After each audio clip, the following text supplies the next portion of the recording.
Good morning बच्चों आज हम कक्षा 7 गणित में पाइथागोरस प्रमेय पर आधारित प्रश्नावली 6.5 करेंगे। इसका प्रश्न नंबर 1 देखते हैं। इसको देखने से पहले हमको ये ध्यान रखना होगा कि पाइथागोरस प्रमेय में कर्ण पर बना वर्ग, लंब पर बने वर्ग और आधार पर बने वर्ग का योग होता है। अब प्रश्न देखते हैं हम। पी क्यू आर एक त्रिभुज है जिसका पी समकोण है। यदि पी क्यू बराबर 10 सेंटीमीटर और पी आर बराबर 24 सेंटीमीटर है तब क्यू आर ज्ञात कीजिए। एक रफ चित्र बना लिया हमने। यह हमारा पी क्यू आर एक त्रिभुज है। इसमें दिया क्या क्या है हमको, ये प्रश्न में बनाने से पहले हम ये समझ लें कि दिया क्या है और निकालना क्या है। दिया क्या क्या है हमको, पी क्यू 10 सेंटीमीटर, ये हमने लिख दिया। हमको लंब दिया है पी क्यू 10 सेंटीमीटर और दूसरा दिया है पी आर आधार 24 सेंटीमीटर, आधार दिया है 24 सेंटीमीटर। और ज्ञात करना है हमको कर्ण क्यू आर ज्ञात करना है। ठीक है, जहां पर समकोण P पर अगर समकोण बनता है तो ठीक सामने वाली भुजा कर्ण होगी और ये भुजा लंब और आधार से बड़ी होती है। ये भी हमको ध्यान रखना पड़ेगा, किसी प्रश्न में इसकी भी आवश्यकता हो सकती है। तो अब हम सीधे हम वो करेंगे कर्ण पर बना वर्ग, मतलब कर्ण माने क्यू आर पर बना हुआ वर्ग। क्यू आर पर बना हुआ वर्ग बराबर होगा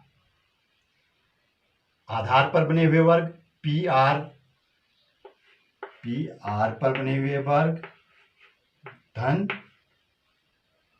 पी क्यू पर बने हुए वर्ग, पी क्यू पर बने हुए वर्ग के योग के बराबर होगा। मान रख देते हैं, ये दोनों मान हमको दिए हैं, ये हमको ज्ञात करना है। क्यू आर का वर्ग बराबर होगा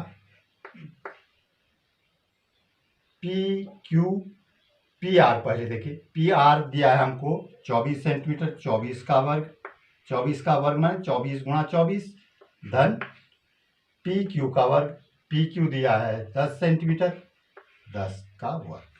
नीचे हम जोड़ देंगे, इसको हम गुणा करेंगे। देखो, इसको गुणा करेंगे तो हमारा आ जाएगा 24 गुणा 24, गुणा कर लेंगे हम अलग से, 576 हमारा आ गया 24 का वर्ग धन 10 का वर्ग मौखिक निकाल सकते हैं, 10 गुणा 10 100, लिख दिया यहाँ 100। दोनों को हमने जोड़ दिया अगली उसमें, ये हो गया 100 जोड़ना है, सीधा 576 की जगह 676 हो गया। अब ये है इसका वर्ग, क्यू आर का वर्ग है। ठीक है, ये क्यू आर का वर्ग है। अब क्यू आर कितना होगा, क्यू आर होगा इसका वर्गमूल, क्यू आर है तो यहाँ पे हम वर्गमूल का ऐसा चिन्ह होता है, वर्गमूल अभी आप पढ़े नहीं, 676। अब इसका वर्गमूल निकालना है। वर्गमूल अभी आप लोग पढ़े नहीं है। वर्गमूल निकालने के लिए आप जैसे लौसौ मौसौ में अभाज्य गुणनखंड निकालते थे पहले, ठीक वैसे ही अभाज्य गुणनखंड निकाल लेंगे। उसके बाद दो के जोड़े बना लेंगे, दो में से एक लेना है। ठीक है, करते हैं हम यहाँ पर। देखिए, ये हमारा लिख दिया हमने 676, 2 से भाग देंगे क्योंकि इकाई के स्थान में 2 से शुरू करेंगे, छोटे से ऊपर की करेंगे। अभाज्य संख्याओं का ही हम भाग देते हैं, जैसा आपको मौसौ या लौसौ करते समय आप करते हैं। 2 का भाग दिया 3, यहाँ भी 3 बार गया, 1 बचा, 16 हो गया, 8 बार चले गया। फिर 2 का जा रहा है, फिर एक बार 2 का और दे दो, 3 में गया 1 बार, 1 बचा, यहाँ 3 उतरा, 13 हुआ, 13 में गया 6 बार, 1 बच गया, 8 उतरा, 18 में 2 का भाग देंगे। अब इसमें देखेंगे 2 का नहीं जाता है। 3 का भाग देने के लिए हम क्या करते हैं, अंकों को जोड़ देते हैं। 6 1 7, 9 7 16, नहीं जा रहा है, ठीक है। 5 का देने इकाई के अंक में न 0 है न 5 है, 5 का भी नहीं जाएगा। अब 7 की बारी आती है। 7 के लिए कोई नियम नहीं है, आप लोग खुद वो चेक कर लेंगे रफ में। देखो इसमें देखते हैं, 7 एकम 7, 7 दूनी 14, 2 बार गया, 2 शेष बचा 29, नहीं जा रहा है। उसके बाद हम 11 का देखते हैं। 11 का या छोटा है तो वैसे ही देख लेंगे हम। 11 का नहीं तो आप क्या करते हैं, एक स्थान, तीसरे स्थान, दूसरे और चौथे स्थान, इस तरह से स्थानों को देखने बराबर हैं तो या 11 का भाग जाता है तो उसमें 11 का भाग जाता है। लेकिन यहाँ पर छोटे ही है तो हम सीधे भाग दे देंगे। 11 कम 11, 5 9 नहीं जा रहा। 13 का देखते हैं, 13 का चले जा रहा है। 13 का भाग दिया, 16 में गया, एक बार गया, 3 शेष बचा, 9 13 39, मतलब 13 बार जा रहा है, ठीक है। फिर एक बार 13 का दे दिया, 13 कम 13।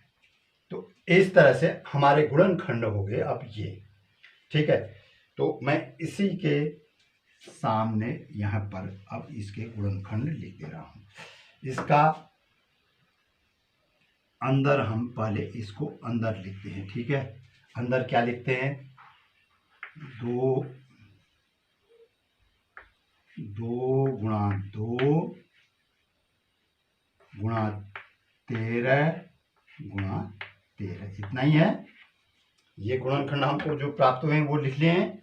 अब हम क्या करेंगे, अब 2 इसमें से एक जोड़ा ये है, एक जोड़ा ये है, 1 2 आ गया, वर्गमूल जो इसका हो गया, ये चिन्ह हटा और इन दोनों में से एक लेना है। 2 यहाँ लिया और यहाँ 13 लिया, 13 ले लिया, दोनों को गुणा कर दिया, 13 दूनी 26, इसका मतलब 26। ये भुजा जो है QR भुजा 26 होगी सेंटीमीटर। इकाई जो भी है सेंटीमीटर में दिया है तो सेंटीमीटर में, ये हमारा उत्तर हो गया।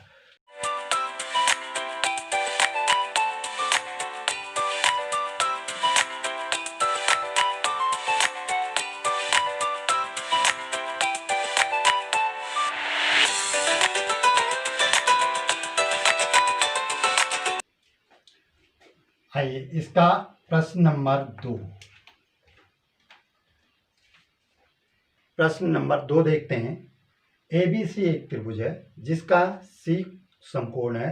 यदि AB बराबर 25 तथा AC बराबर 7 तब BC ज्ञात करो।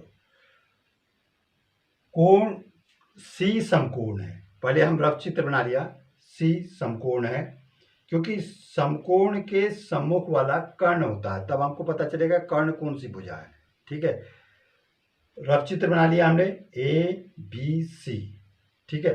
C समकोण है तो C को हमको समकोण में दिखाना है। अब दिया क्या क्या है वो हम नोट कर लेंगे। दिया है, देखो AB बराबर 25 सेंटीमीटर दिया है।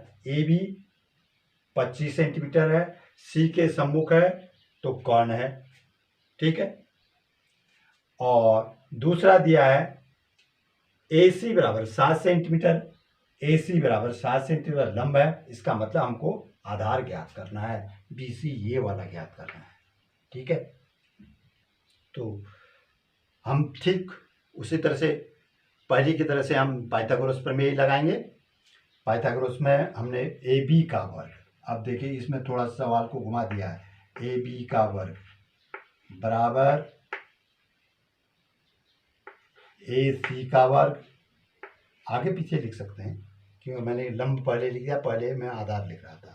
अब यहाँ पर BC का वर्ग, BC का वर्ग, क्योंकि इस राशि को आगे या पीछे जोड़ने के लिए आगे पीछे करेंगे तो कोई अंतर पड़ता नहीं है। अब AC का वर्ग BC का वर्ग हमको ज्ञात करना है, या तो हम इसको यहीं पर हम कर लें कि BC बराबर क्या होगा इसको अलग कर लें, या हम प्रश्न के पहले मान रख लें उसके बाद हम कर सकते हैं। हमने मान रख दिया ए बी बराबर हमारा 25 है, 25 का वर्ग बराबर हो गया ए सी 7 है, 49 हो गया, या हम 7 का वर्ग ही लिखते हैं अभी, 7 का वर्ग धन बी सी का वर्ग। अब हम इनका वर्ग का मान रख देते हैं। 25 का वर्ग, 25 को 25 से गुणा करेंगे, ये हो गया आपका 625, गुणा कर लीजिए आप, 25 गुणा 25 रफ में कहीं, ठीक है। 25 पंजे 125, ठीक है। 25 दूनी 50, जोड़ दिया 5 2 6, 625 हो गया, ठीक है। इस तरह से आप लोग भी इसको रफ में कर लेंगे। ये हो गया 625 बराबर हो गया 749 धन बी सी का वर्ग। अब देखिए 49 जो है इसको हम ऋण 49 दोनों तरफ जोड़ देते हैं तो क्या होगा, ये तो कैंसिल हो जाएगा और यहाँ से घट जाएगा। हमने कर दिया, इसको मैं सीधे सीधे कर रहा हूँ। आप लोग जब समीकरण कर रहे थे उस समय आप लोगों को भली भांति ये समझ में आ गया था कि हम अगर यहाँ धन है तो इसका योज्य प्रतिलोम दोनों तरफ हम जोड़ देंगे तो ये कैंसिल हो जाएगा और यहाँ घट जाएगा। ये 625, इसको मैं सीधे सीधे कर रहा हूँ, 625 ऋण 49 बराबर, यहाँ शून्य हो जाएगा, ये यहाँ घटा दिया है, इधर भी घटाऊंगा तो यहाँ शून्य हो जाएगा, बराबर बी सी वर्ग। इसको घटाएंगे तो ये आ जाएगा 576, ठीक है। 576 बराबर बी सी का वर्ग। अब इसका वर्गमूल निकालने, इसका इधर का वर्गमूल 576 का भी वर्गमूल निकाल देंगे और बी सी का वर्गमूल निकालेंगे तो बी सी हो जाएगा, बी सी बराबर 576 का वर्गमूल। अब 576 का वर्गमूल आप वही गुणनखंड विधि से निकालेंगे। हम ठीक यहाँ यहीं पर कर दे रहे हैं, ये लिख दिया मैंने 576, इकाई के स्थान में 2 है, 2 का भाग दिया, 2 दूनी 4, 1 शेष बचा 7, 17 हो गया, 17 में गया 8 बार, 16, 1 बचा, फिर 8 बार, ठीक है, 288। फिर 2 का भाग दिया, अब 2 का भाग देंगे तो क्या होगा, फिर इकाई का स्थान में अभी तो 8 आ रहा है, 2 का भाग देंगे, ये आ गया 1 4 4। आप नहीं समझ में आ रहा अलग से भाग देके देख लेंगे, ठीक है। फिर 2 का देंगे हम, ये आ जाएगा 7 2 72, फिर 2 का देंगे तो हमारा आ जाएगा 36 दूनी 72, फिर 2 का देंगे तो 18 दूनी 36, फिर 2 का देंगे तो आ जाएगा 9 दूनी 18, फिर अब 2 का नहीं जा रहा, अब हम 3 का देंगे, 3 का दिया 3 बार, फिर 3 का दिया तो नीचे आ गया हमारा 1, ठीक। अब हमारे ये हो गए जोड़े बना लिए हमने, एक जोड़ा ये बना, एक जोड़ा ये बना, एक जोड़ा ये बना, एक जोड़ा, 4 जोड़े बन रहे हैं हमारे। इसका मतलब इस संख्या का वर्गमूल पूरी संख्या होगी क्योंकि जोड़े बन चुके हैं। अब हमने इसका वर्गमूल बराबर में इसको यहाँ पर लिख दे रहा हूँ, वर्गमूल बराबर हो जाएगा, इसको मैं ये भी कर सकता हूँ 2 का वर्ग, ठीक है,